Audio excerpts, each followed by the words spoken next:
Sahabat Oase Rohani Katolik yang terkasih dimanapun Anda berada, apa kabar Anda hari ini? Semoga Anda tetap penuh sukacita karena kasih Allah senantiasa menyertai Anda.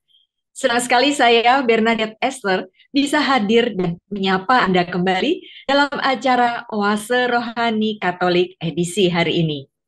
Sahabat Oase Rohani Katolik yang terkasih, hari ini pekan biasa kedua sekaligus pembukaan Pekan Doa Sedunia untuk Persatuan Umat Kristiani.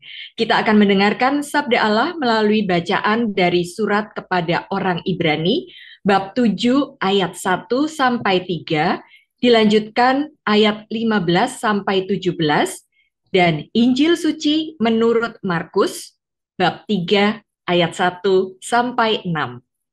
Sahabat Oase Rohani Katolik yang terkasih, puji Tuhan Allah semesta alam, Romo RD Yosef Purboyo Dias hadir bersama kita. Romo Dias, demikian sapaan akrab beliau, akan membawakan renungan dan inspirasi iman dari Sabda Allah melalui bacaan-bacaan liturgi yang akan kita dengar nanti. Saya yakin para pemirsa dan pendengar setia Oase Rohani Katolik sudah sangat mengenal sosok Romo Dias, dan kita yang saat ini Romo Dias sedang bertugas di gereja Kota Bumi ya, di Santo Gregorius Agung Paroki Kota Bumi, Tangerang. Mari kita sapa beliau dulu. Apa kabar Romo Dias? Kabar baik, Mbak Bei, juga semua sahabat Oase Rohani Katolik. Semoga salam sehat kita semua di tahun yang baru, semoga diberkati Tuhan. Amin. Amin. Terima kasih Romo senantiasa berkenan untuk hadir dalam acara ini dan menjumpai para pemirsa setia Oase Rohani Katolik. Baik Romo Dia, seperti biasa kita akan mengawalinya dengan doa pembuka. Monggo Romo yang memimpin. Sahabat Oase Rohani Katolik, mari kita membuka renungan kita dengan tanda kemenangan Kristus dalam nama Bapa dan Putra dan Roh Kudus. Amin. Allah Bapa yang Maha Kasih, puji dan syukur kami haturkan kepadamu atas segala berkat, penyertaan, perlindungan-Mu pada kami sampai dengan hari ini. Kami mohon bukalah hati kami, curahkanlah Roh Kudus-Mu ke dalam diri kami, agar kami dapat merenungkan sabda-Mu yang kami dengarkan pada hari ini, dan juga dapat melaksanakannya dalam hidup kami sehari-hari. Ini semua kami mohon dengan pengantaraan Kristus Tuhan kami. Amin. Amin. Dalam nama Bapa dan Putra dan Roh Kudus. Amin. Sahabat Oase Rohani Katolik yang terkasih, antifon pembuka, Tuhan telah bersumpah dan tidak akan menyesal. Engkau adalah imam untuk selama-lamanya, menurut Melkisedek.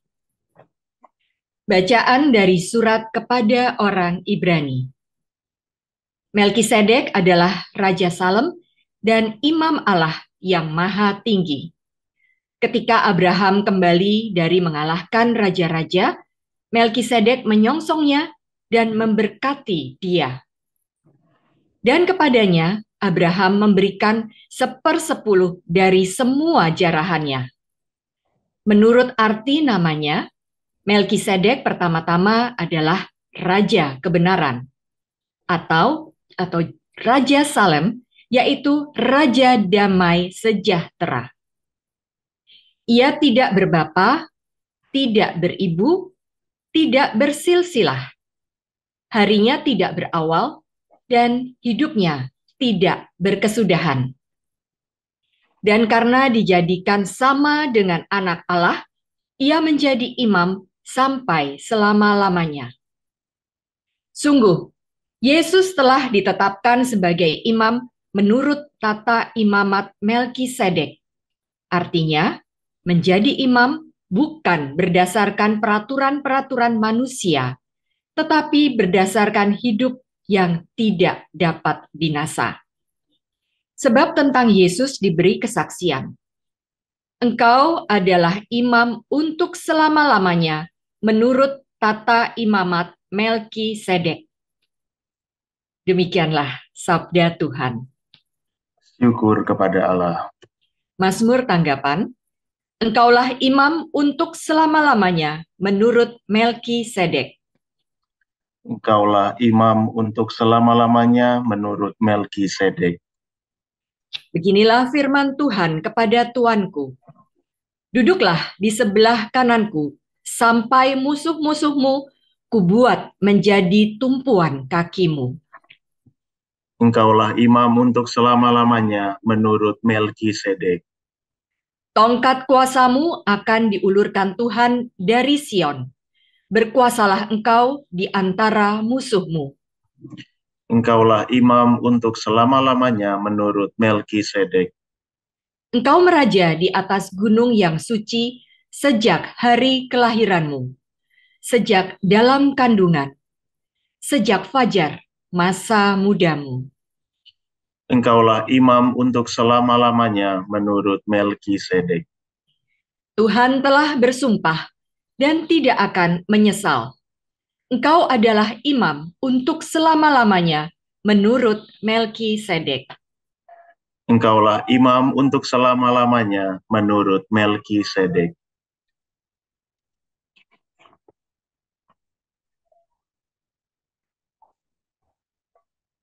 Haleluya, haleluya, haleluya, haleluya, haleluya, haleluya. Yesus memberitakan Injil Kerajaan Allah dan menyembuhkan semua orang sakit. Haleluya, haleluya, haleluya. Tuhan bersamamu Dan bersama rohmu. Inilah Injil suci menurut Santo Markus. Dimuliakanlah Tuhan. Tuhan. Pada suatu hari Sabat, Yesus masuk ke rumah ibadat. Di situ ada seorang yang mati sebelah tangannya. Orang-orang Farisi mengamat-ngamati Yesus, kalau-kalau ia menyembuhkan orang itu pada hari Sabat, supaya mereka dapat mempersalahkan dia. Kata Yesus kepada orang yang mati sebelah tangannya itu, "Mari berdirilah di tengah." Kemudian Yesus berkata kepada mereka, "Manakah yang diperbolehkan pada hari Sabat? Berbuat baik atau berbuat jahat? Menyelamatkan nyawa orang atau membunuh orang?" Tetapi mereka itu diam saja. Yesus jengkel karena kedegilan mereka. Dengan marah ia memandang sekeliling, lalu berkata kepada orang tadi, "Ulurkanlah tanganmu." Ia pun mengulurkan tangannya dan sembuhlah seketika. Lalu keluarlah orang-orang Farisi dan segera bersekongkol dengan orang-orang Herodian untuk membunuh dia. Demikianlah sabda Tuhan. Terpujilah Kristus. Ya, Romo Dia, sebelum kita mendengar inspirasi iman dari bacaan kepada surat orang Ibrani, tadi disebutkan bahwa hari ini adalah pembukaan Pekan Doa Sedunia untuk Persatuan Umat Kristiani. Bisakah Romo Dia sekilas menjelaskan apa yang dimaksud dengan Pekan Doa Sedunia ini, Romo? Ya, baik. Terima kasih Mbak Bey dan juga sahabat Oase Rohani Katolik. Hari ini kita membuka Pekan Doa Sedunia untuk Persatuan Umat Kristiani. Sejarahnya menurut tradisi ini dilaksanakan setiap tanggal 18 sampai 25 Januari ya. Waktu itu dimulai pada tahun 1908 dan ditutup pada pertobatan Santo Paulus ya 25 Januari. eh, Pekan Doa Sedunia tahun 1908 pertama kali dimulai secara resmi, ya, ekumenis, ya, ekumenis artinya seluruh gereja-gereja, baik gereja Katolik, gereja Ortodoks, gereja Kristen, Protestan dengan denominasinya, Anglikan, ya, intinya seluruh gereja-gereja. Dan kemudian pada tahun 1966,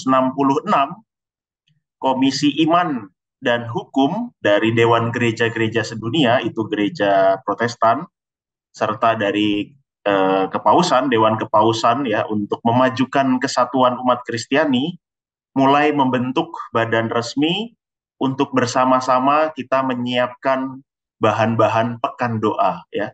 Kalau tadi Dewan Kepausan untuk kemajuan atau untuk memajukan kesatuan umat Kristiani, lalu Gereja Kristen punya Komisi Iman dan Hukum dari Dewan Gereja Sedunia. Lalu kemudian tahun 68 pertama kalinya digunakan bahan pekan doa yang disiapkan bersama, ya, yang tadi oleh Gereja Katolik dan Gereja Kristen dibuat, dan kemudian bahan doa itu dipakai bersama-sama selama pekan doa sedunia itu. Jadi sejarahnya seperti itu, ya, sudah sejak 1908 dan 1968 pertama kalinya bahan doa bersama ini, ya, dibuat bersama oleh gereja Kristen dan gereja Katolik dan dipakai bersama-sama sampai dengan saat ini. Maka tujuannya tentu saja pekan doa sedunia ini kita berdoa untuk kesatuan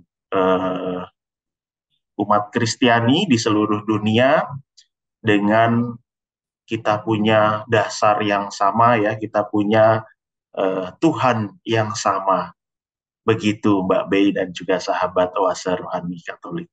Ya, luar biasa ya Romo, suatu kebiasaan baik yang sudah lebih dari setengah abad Ya, dijalankan. Nah, Romo, tadi dari bacaan kepada surat orang Ibrani, kita mendengar ada dua nama besar, Melkisedek dan Abraham, yang telah menunjukkan sikap saling menghargai ya Romo. betul. Apa inspirasi iman dari surat orang Ibrani yang hendak Romo sampaikan kepada kami? Dari bacaan pertama Melkisedek, ya, inspirasi yang bisa eh, kita renungkan. Yang pertama, kita tahu tadi Melkisedek itu artinya adalah rajaku atau raja kebenaran, ya. Di situ dikatakan Melkisedek pertama-tama adalah raja kebenaran, ya. Eh, Melkisedek adalah seorang, dalam kitab Kejadian 14, ya. Melkisedek adalah seorang imam Allah yang maha tinggi, ya. Dan dalam kitab Ibrani tadi, ya, Melkisedek adalah Raja Salem, imam Allah yang maha tinggi. Ketika Abraham kembali dari mengalahkan raja-raja, Melkisedek menyongsongnya dan memberkati dia.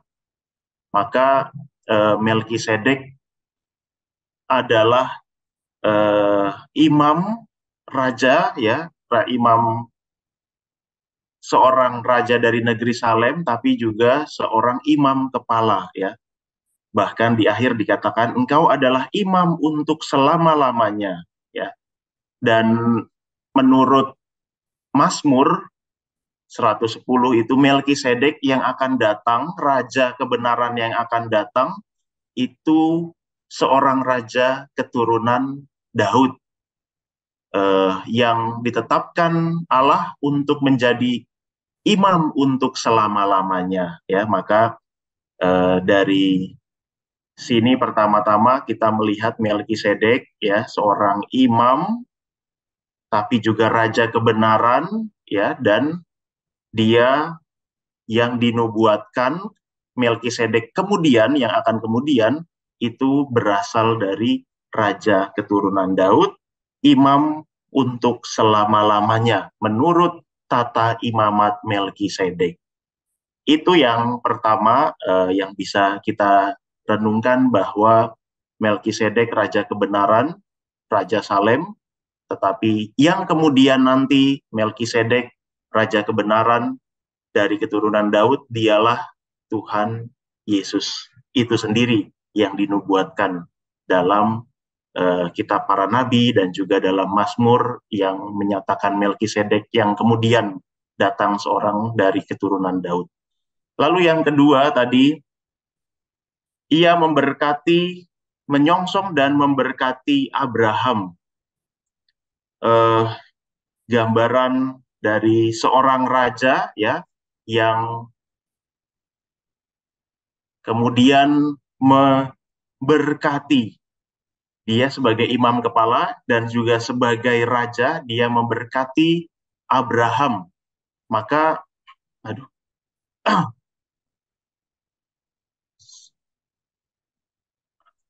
tes apakah keputus? Tidak, Romo. Ya. Ya. Maka gambaran bagaimana Melkisedek memiliki kedudukan ya dengan Abraham. Kita tahu orang yang percaya, ya kita tahu Bapa segala bangsa bagi orang yang percaya. Mereka berdua bisa hidup saling menghargai dan bisa hidup saling berdampingan, saling menghormati. Ini juga yang menjadi semangat dari Pekan Doa Sedunia, ya. Bagaimana kita orang-orang Kristiani ya, kendati kita berbeda dalam gereja ya, ada banyak denominasi dalam gereja Kristen ya, ada gereja Ortodoks, ada gereja Anglikan, ada gereja Katolik yang satu ya, bagaimana kita juga bisa saling menghormati, bisa saling menghargai, dan tentu saja dari semangat penghormatan, dari semangat penghargaan yang sama ya dengan Allah yang sama, kita mau bersatu. Ini yang hal kedua yang bisa kita renungkan di pembukaan Pekan Doa Sedunia untuk persatuan umat Kristiani. Saling menghormati, saling menghargai seperti bagaimana gambaran bacaan pertama tadi, Melkisedek dan Abraham. Ya, Romo, luar biasa contoh teladan yang diberikan oleh Melkisedek dan Abraham. Tadi Romo sudah menyebutkan bahwa kedua orang besar ini justru hidup saling menghargai. Mereka juga menghormati satu sama lain sehingga hidupnya mengusahakan kehidupan bersama yang lebih baik. Sudah selayak dan sepatutnya kita mencontoh ya Romo, artinya kita tidak menghindari penggunaan kekuatan atau kelebihan yang dimiliki untuk merendahkan orang lain ya Romo. Betul sekali, karena Melkisedek ini ya tadi dikatakan bahwa dia itu seorang istimewa, seorang raja ya, bahkan artinya sendiri tadi adalah raja kebenaran ya, tetapi dia mau menyongsong dan kemudian memberkati Abraham ketika Abraham kembali mengalahkan raja-raja. Nah, di situ ada sebuah ya perendahan diri ya, karena raja mau menyongsong. Biasanya kan raja yang disongsong, ditemui ya, tetapi dia mau merendahkan diri, mau menghormati, bahkan dia tidak hanya sekedar menyongsong, dia memberkati Abraham ya.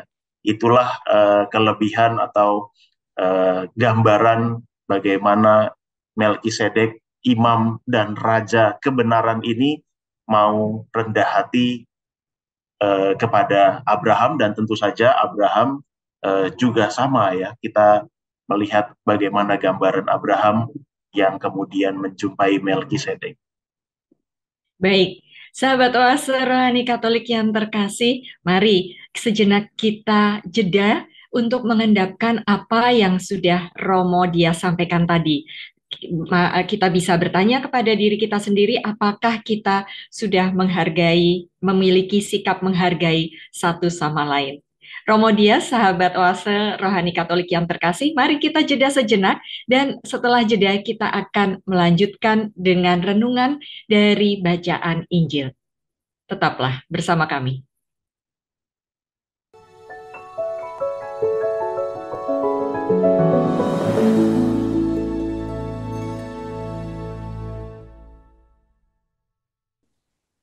Sahabat Oase Rohani Katolik yang terkasih, Anda masih bersama kami, Romo RD Yosef Purboyo Dias dan saya Bernadette Esser. Bila Anda mempunyai pertanyaan, saran, kritik, atau hendak sharing iman, Anda bisa menghubungi kami melalui email orkkaj2021@gmail.com atau mengirimkan pesan melalui WA dengan nomor 0881 0251 33438. Nah, mari kita lanjutkan. Romo Dias, tadi penginjil Markus mengisahkan Yesus yang menyembuhkan orang yang mati sebelah tangannya di hari Sabat. Apa inspirasi iman dari Injil Markus tadi, Romo? Baik, Bapak Ibu, para sahabat Oase Rohani Katolik, dari Injil tadi, inspirasi yang bisa kita renungkan, yang pertama tentu saja kata-kata Yesus tadi itu ingin mengkritik ya, ingin mengkritik orang-orang Farisi. Manakah yang diperbolehkan pada hari Sabat, berbuat baik atau berbuat jahat, menyelamatkan nyawa orang atau membunuh orang, ya. Maka dasar yang Yesus lakukan pada hari Sabat, ya, menyembuhkan orang yang mati sebelah tangannya, tentu saja dasarnya adalah berbuat baik, ya, berbuat kasih. Inilah yang sering kita baca dalam kisah mujizat-mujizat Yesus, selalu dikatakan tergeraklah Yesus oleh belas kasihan, ya, sehingga ia menyembuhkan, ia mengadakan mujizat, selalu itu tergeraklah Yesus oleh belas kasihan. Maka jelas bahwa dasar dari tindakan Yesus tentu saja adalah belas kasih dan kebaikan, ya. Tetapi orang-orang Farisi, mereka justru sebaliknya. Mereka ingin mencari kesalahan Yesus, ya. Orang-orang Farisi mengamat-ngamati Yesus kalau-kalau ia menyembuhkan orang itu pada hari Sabat, supaya mereka dapat mempersalahkan dia, ya. Jelas bahwa motivasinya, intensinya untuk mencari kesalahan Yesus. Sementara Yesus tidak. Yesus motivasinya, intensinya berbuat baik, berbelas kasih, sehingga ia kemudian menyembuhkan orang yang mati sebelah tangannya. Ketika menanyakan itu kepada orang Farisi, apa yang terjadi? Mereka diam saja, ya. Kritik Yesus, pertanyaan kritis Yesus, mana yang lebih baik, ya? Mana yang diperbolehkan, berbuat baik atau berbuat jahat? Mereka diam saja, ya. Kalau saya coba bayangkan, mereka mungkin tahu bahwa Yesus itu benar, ya. Tetapi kemudian karena dia juga gengsi untuk mengakui itu, lebih baik diam, ya. Seringkali dalam hidup kita juga seperti itu, ya. Tahu bahwa ini benar atau salah, ya. Tetapi kemudian kita diam. Nah, apa yang terjadi selanjutnya? Yesus jengkel karena kedegilan mereka, ya. Berarti mereka ini sebetulnya bisa menjawab, iya, tahu bahwa itu baik, ya, tetapi mereka diam, dan itu membuat Yesus jengkel. Lalu dengan marah, ia memandang sekeliling, berkata kepada orang tadi, ulurkanlah tanganmu. Ia mengulurkan tangannya dan sembuhlah seketika. Maka hal pertama yang bisa kita renungkan tadi, pertama bahwa motivasi atau intensi itu penting, ya, dalam melakukan tindakan. Yesus selalu motivasinya, intensinya adalah berbuat baik, berbuat kasih, maka tindakannya pun jelas itu tindakan kasih, tindakan kebaikan, menyembuhkan.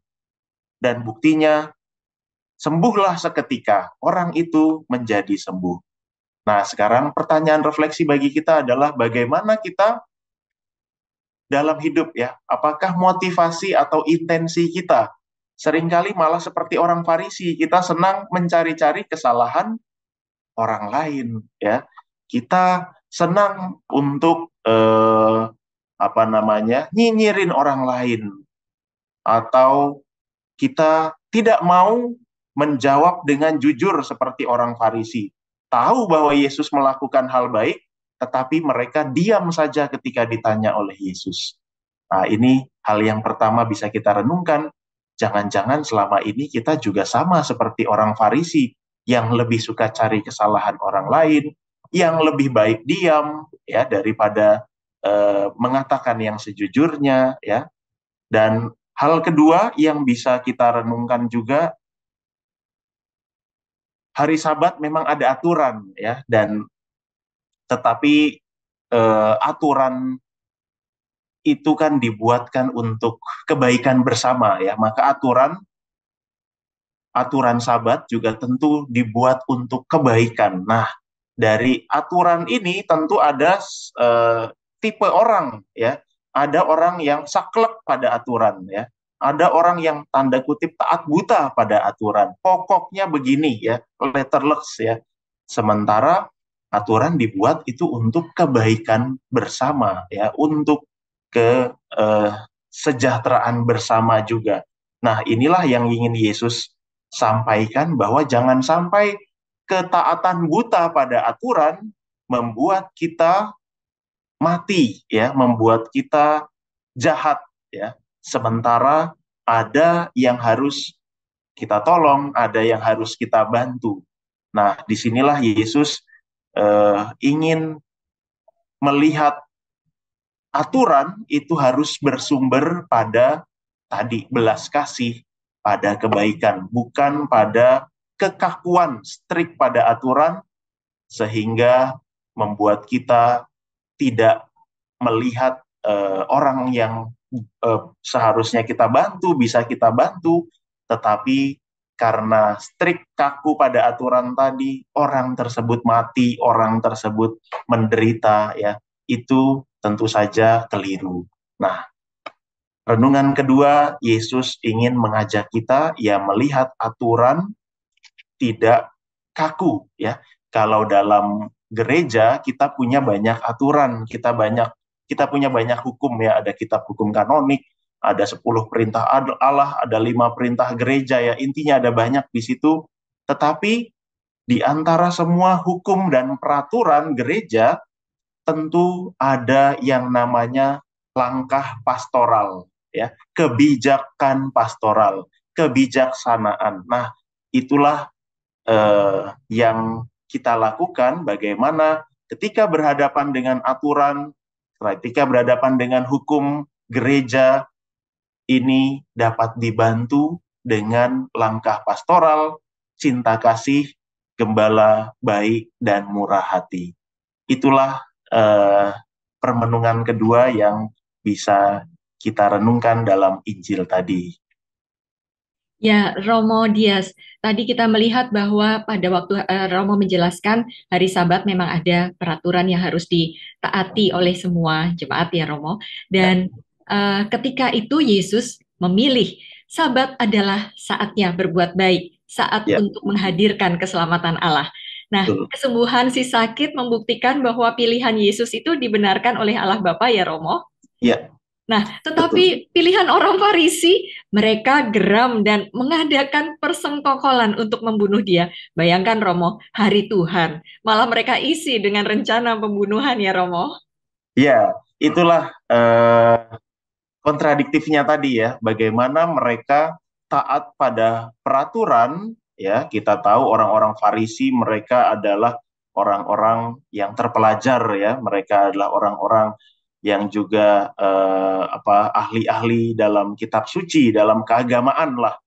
Tetapi ternyata dalam hati mereka, dalam diri mereka penuh ya kemunafikan, ya kebusukan, ya seperti yang kritik Yesus dalam kisah-kisah lain ya, bahwa mereka dalam dirinya itu kotor, bersihkan dulu dalamnya, bukan luarnya ya. Nah, inilah yang seringkali membuat konflik di antara Yesus dan orang Farisi serta ahli Taurat ya dalam kisah Injil.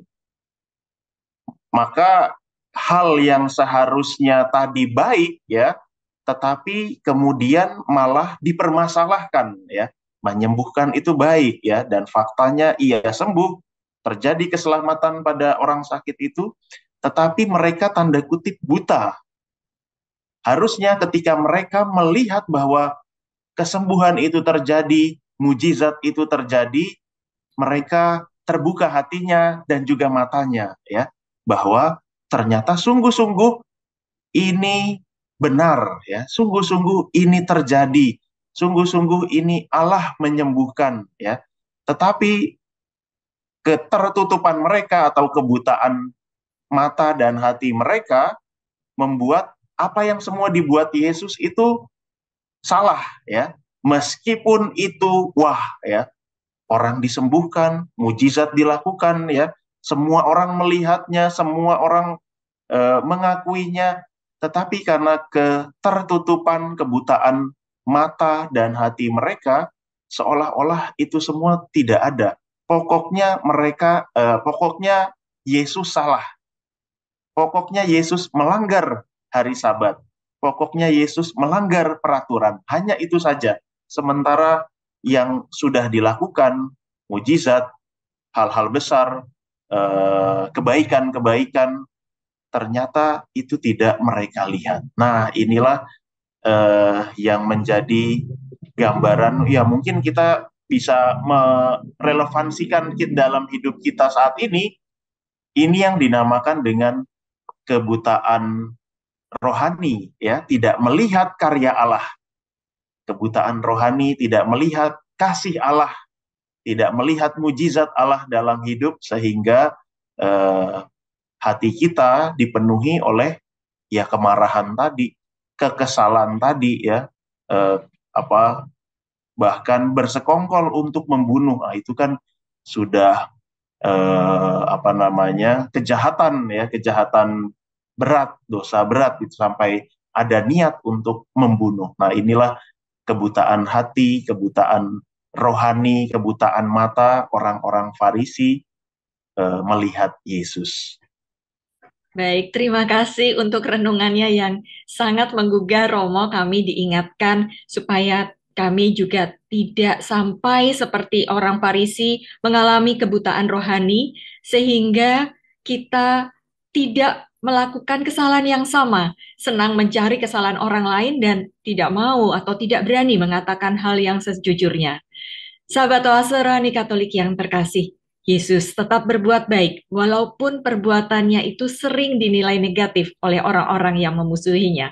Semoga kita tetap sama seperti yang Yesus contohkan, melakukan kebaikan dengan tulus hati. Romo Dias, para pemirsa dan pendengar setia Oase Rohani Katolik yang terkasih, kini kita sudah berada di penghujung acara. Kita akan mengakhirinya dengan doa penutup dan menerima berkat Allah melalui Romo Dias. Monggo Romo.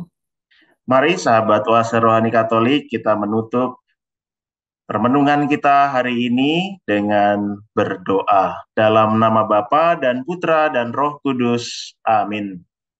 Allah Bapa di surga, puji dan syukur padamu atas sabdamu yang boleh kami renungkan pada hari ini. Semoga melalui sabdamu kami dapat meresapkannya dalam hidup kami, agar kami hidup seturut dengan kehendak-Mu, melakukan segala sesuatu berdasarkan cinta kasih kepada Tuhan dan kepada sesama, bukan mencari kesalahan orang lain, bukan diam dan tidak mau berkata jujur terhadap kebenaran, dan bukan juga bersekongkol untuk sebuah kejahatan. Ajarilah kami untuk selalu melakukan yang terbaik bagi sesama kami dan juga bagi Engkau sendiri. Curahkanlah Roh Kudus-Mu kepada kami, agar kami mampu meneladan Engkau Sang Gembala baik dan murah hati. Allah Bapa di surga, berkatilah seluruh pekerjaan, tugas, dan tanggung jawab kami. Acara Oase Rohani Katolik edisi berikutnya. Salam. Salam sehat. Amin. Terima kasih Romo Dias. Terima kasih Mbak Bey.